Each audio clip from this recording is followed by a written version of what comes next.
여러분 안녕하세요. 부동산 부수칠성 김하인쌤입니다. 자, 좀비처럼 지구 끝까지 쫓아가서 알려드리는 좀비 미법 강의를 시작하겠습니다. 아직 저희 구독자가 아닌 분은 구독 버튼을 꾹 눌러주시면 보다 더 좋은 강의로서 보답하겠습니다. 자, 오늘 좀비 민법 제23강은 공동소유에 관해서 공부하겠습니다. 특히 공유가 시험에 많이 나오죠. 그리고 지금 공부하신 내용은 유튜브에서 원생도시움 민법 원시민 제31강을 참고하세요. 그리고 자료는 네이버 밴드 공중사 민법 김하연쌤에 있습니다. 여기 가입하시면 되겠습니다. 자, 사례 문제가 아주 깁니다. 1번 갑과 을은 X토지를 각 2분의 1 지분을 가지고 있습니다. 그러면 과반수 있습니까? 과반수 있어요? 없습니다. 얘들은 딱 절반씩이죠. 과반이란 절반을 초과하는 거죠. 얘들은 딱 절반이라 과반수 없습니다. 예, 틀린 거네요. 1번 일단 지분은 각자 별개입니다. 1번 갑지분에 관해서 제3자 명의로 원인모유 등기가 이루어진 경우 다음 을하고 상관없죠. 갑지분하고 을은 상관없습니다. 따라서 을은 공유물 보존행위로 그 등기 말소 청구할 수 없답니다. 을이 관여할 일 아니죠. 1번이 정답으로 쉽게 나왔습니다. 2번 갑이 을동의 없이 X토지 전부를 단독으로 사용하고 있다면 이건 위법이죠. 과반수 동의 없습니다. 위법이에요. 다음 을은 공유물 보존행위로 X토지 전부를 자기에게 반환할 것을 청구할 수 없습니다. 그래서 복수정답 2번도 정답입니다. 그러니까 24회 이거 24회죠. 이때는 이 반환 청구할 수 있다가 맞았는데 작년에 판례가 바뀌었죠. 작년에 또 다른 소수 지분권자가 자기에게 반환 청구할 수 없다라고 판례가 바뀌었습니다. 그냥 니도 소수니까 그냥 방해 폐지 청구권을 행사하면 충분하고 반환 청구권은 할 수 없다고 판례가 바뀌었습니다. 그래서 이제는 복수 정답입니다. 복수 정답입니다. 자, 3번 갑과 을의 X토지의 각 특정 부분을 구분해서 소유하면서 공유 등기를 한 경우 이런 걸 구분 소유적 공유 또는 상호 명의신탁이라죠. 그 다음 갑 자신이 구분 소유하는 지상에 건물을 신축하더라도 그럼 을하고 상관없죠. 을은 그 건물 철거를 청구할 수 없습니다. 4번 갑이 을 동의 없이 X토지 2분의 1을 배타적으로 사용하는 경우 을은 그 지분 비율로 갑에게 부당이득 반은 당연히 청구할 수 있습니다.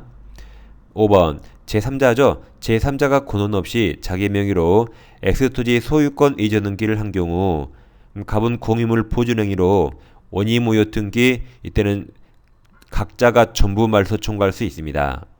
제3자가 침해했기 때문에 그래서 정답은 1번, 2번 두 개 복수 정답입니다. 자, 2번입니다. X토지를 갑이 3분의 2 지분, 갑이 과반수네요. 다음 을이 3분의 1 지분으로 등기해서 공유하면서 그 관리 방법에 관해서 별도로 협의하지 않았다. 틀린 겁니다. 1번 병이 갑이 과반수죠. 과반수 갑으로부터 X토지의 특정 부분이든 뭐 전부든 똑같습니다. 특정 부분 사용세를 허락받아 점유하는 경우 그럼 전부 적법 점유죠. 다음 소수 지분 을은 병을 상대로 어떠한 청구할 수 없죠. 따라서 그 토지 부분에 반환 청구나 점유 폐지 청구할 수 없답니다. 2번 갑이 부정한 방법으로 X토지 전부에 관한 소유권 이전 등기를 갑이 단독 명의로 행한 경우 을은 갑을 상대로 자신 지분 맞죠? 자신 지분에 관해서 등기 말소를 청구할 수 있습니다. 3번 X토지 간에서 정명의로 원인모여의 소유권 이전 등기가 경로되어 있는 경우 이건 정명의는 제3자 명의죠. 그럼 을 소수지분 을도 정을 상대로 그 등기 전부 말소 청구할 수 있습니다. 그러니까 보존행위로서 공유자 누구든 제3자를 상대로 등기 전부 말소 청구할 수 있습니다. 4번과 비교합니다. 자, 제3자 무가 X토지에 무단으로 건물을 신축한 경우 을은 특별한 사유가 없는 한 자신 지분 맞아요. 지분 대응하는 비율 한도 내에서만 무를 상대로 손해배상 청구나 부당이득 반환 청구할 수 있죠. 그러니까 손해배상이나 부당이득은 돈 달란 거죠. 돈이 곧 지분이니까 이것은 지분 범위 내에만 가능합니다.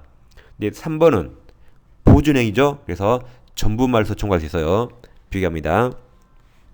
5번 넥스 토지가 나대지인 경우 과반수 갑은 을동이 없이 건물 신축할 수 없죠. 건물 신축은 관리가 아니죠. 관리를 벗어나서 처분에 가깝습니다. 그럼 이건 전원동이 어디야 되죠? 예, 틀린 것은 1번이 정답이었습니다.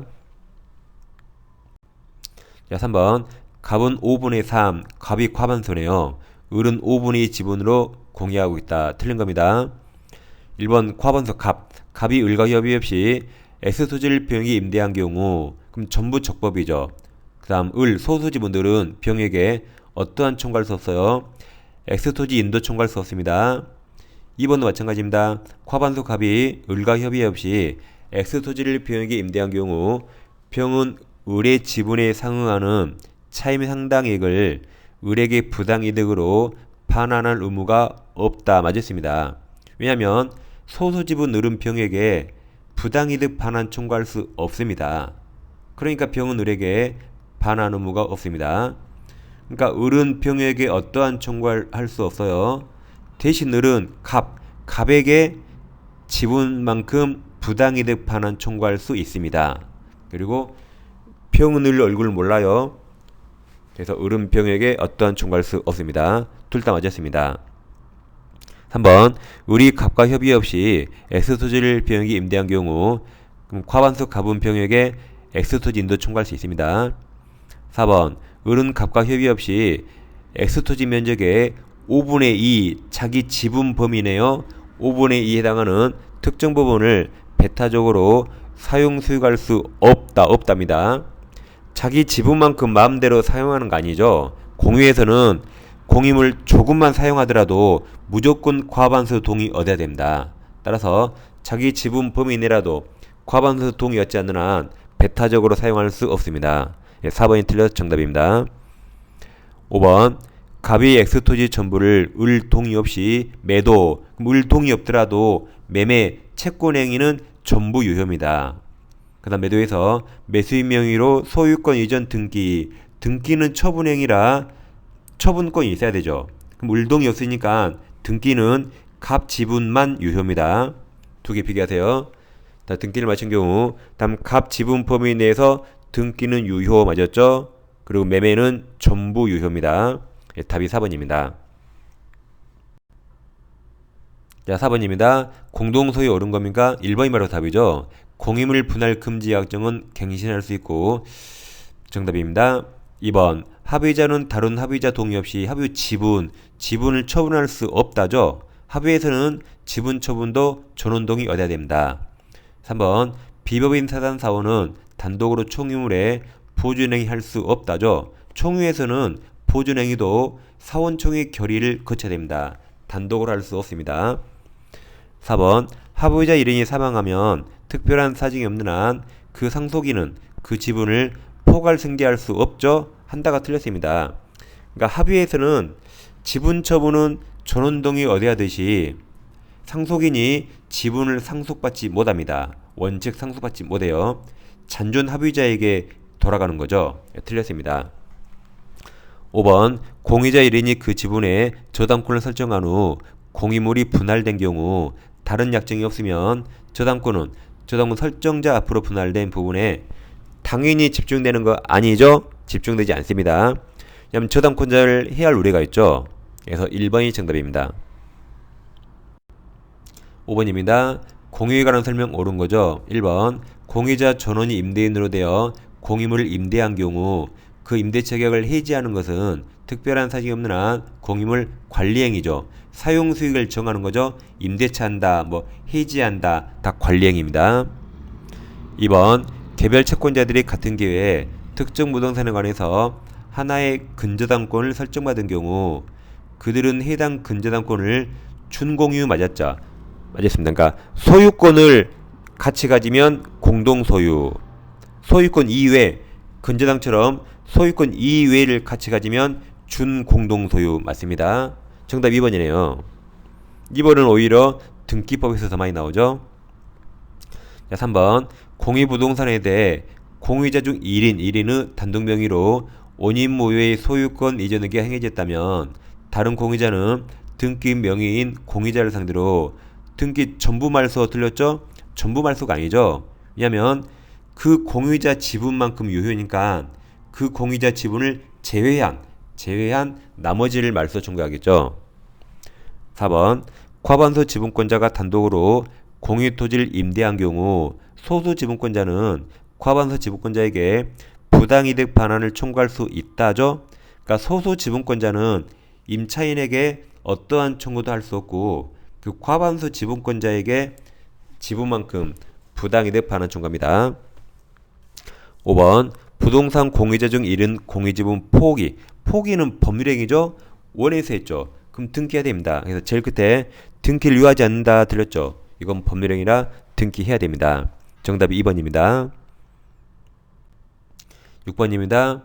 갑을병은 각 3분의 1 지분으로 나대진 X토지를 공유하고 있다. 틀린 겁니다. 그럼 일단 과반수 없네요. 1번 갑은 단독으로 자신의 지분은 자기 거죠. 자기 거. 지분에 관한 제3자의 취득시효를 중단시킬 수 있다죠. 자기 지분이니까. 1번이 바로 정답이네요. 2번 갑과 을의 X토지에 건물을 신축하기로 한 것은 공유물 관리 방법으로 부적법하죠. 그러니까 토지에 건물을 신축하는 것은 관리가 아니죠. 따라서 갑과 을 지분을 합하면 3분의 2이더라도 과반수이더라도 이건 전원동의여야 됩니다. 2번은 맞았고 3번 갑이 공유의 지분을 포기한 경우 등기하여야 맞아요. 4번 갑은 소수지분이죠. 소수지분 갑이 단독으로 제3자 정에게 X토지를 임대한 경우 또 다른 을은 소수 을은 정에게 이때는 부당이득 반환 청구할 수 있습니다. 4번이 중요한 거 아니죠. 이제 5번 갑은 특별한 사정이 없는 한 X토지를 배타적으로 점유하는 병에게 보존행위로서 X토지 인도를 청구할 수 없다. 맞습니다. 작년에 판례가 바뀌었다 했죠. 그러니까 병이 배타적으로 점유하더라도 갑도 또 다른 소수 지분권자죠. 그럼 또 다른 소수 지분권자가 인도를 청구한 것은 너무 과합니다. 할 수 없습니다. 대신 방해 폐지 청구권을 행사하면 충분합니다. 그래서 방해 폐지 청구권을 행사하면 되고 반환 청구는 할 수 없답니다. 정답은 1번이었습니다. 7번입니다. 합의에 관한 설명 틀린 거죠. 1번 합의 재산에 관해서 합의자 중 1인이 임의로 자기 단독 명의의 소유권 보존 등기를 한 경우 자신 지분 범위 내에서도 유효가 될 수 없고 무효죠. 무효. 그러니까 합의에서는 지분 처분은 자유가 아니죠. 단독으로 할 수 없죠. 전원동의 얻어야 되기 때문에 이것은 자기 지분 범위 내라도 무효가 됩니다. 그래서 1번이 정답입니다. 2번 합의물에 대한 보존행위는 특약이 없는 한 합의자 각자 할 수 있습니다. 3번 합의자 중 일부가 사망한 경우 특별한 사정이 없는 한 합의물은 잔존 합의자가 2인 이상이면 잔존 합의자의 합의로 기속되죠. 맞습니다. 아까 합의는 상속인이 지위를 상속받지 않습니다. 그래서 잔존 합의자에게 돌아가는 거죠. 4번 부동산에 관한 합의 지분 포기는 법률행위라 등기하겠죠. 5번 조합 재산으로 인해서 합의가 종료되는 거죠. 그래서 1번이 정답입니다. 자, 이 시간에는 공동소유에 관해서 공부했습니다. 갑을령 사례 문제가 많이 나오니까 잘 대비해야 됩니다. 자, 다음 시간에 다시 찾아뵙겠습니다. 감사합니다.